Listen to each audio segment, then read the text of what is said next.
குமரா சரணம் சரணம் என்று அண்டர்குழாம் துதிக்கும் அமராவதியிற் பெருமாள் திருமுகம் ஆறும் கண்ட தமராகி வைகும் தனியான ஞான தபோதனர்க்கு இங்கு யமராசன் விட்ட கடையேடு வந்து இனி என் செய்யுமே. இந்த பாடலின் பொருள்: குமரா சரணம் சரணம் என்று தேவர்குழாம் துதிக்குமாறு அமராவதியில் வீற்றிருக்கும் பெருமாளின் திருமுகம் ஆறையும் தரிசித்து அவருடன் உறவாகியிருக்கும் ஞான போதனருக்கு இவ்விடத்தில் யமராஜனிடமிருந்து இறுதி காலத்தில் வரும் ஓலையானது என்ன செய்யும்? இந்த பாட்டில் என்ன சொல்றாங்க அப்படின்னு பார்த்தீங்கன்னா, நம்ம இது ஒரு மந்திரமாவே நம்ம எடுத்துக்கலாம். குமரா சரணம் சரணம், அதாவது பூரண சரணாகதி.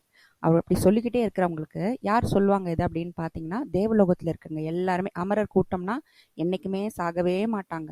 அந்த மாதிரி என்னைக்கும் சாகாம இருக்க தேவர்கள் குமரா சரணம் சரணம் அப்படின்னு சொல்லிட்டு 6 முகத்தை பார்த்து துதி பண்ணிக்கிட்டே இருப்பாங்களாம். சரிங்களா?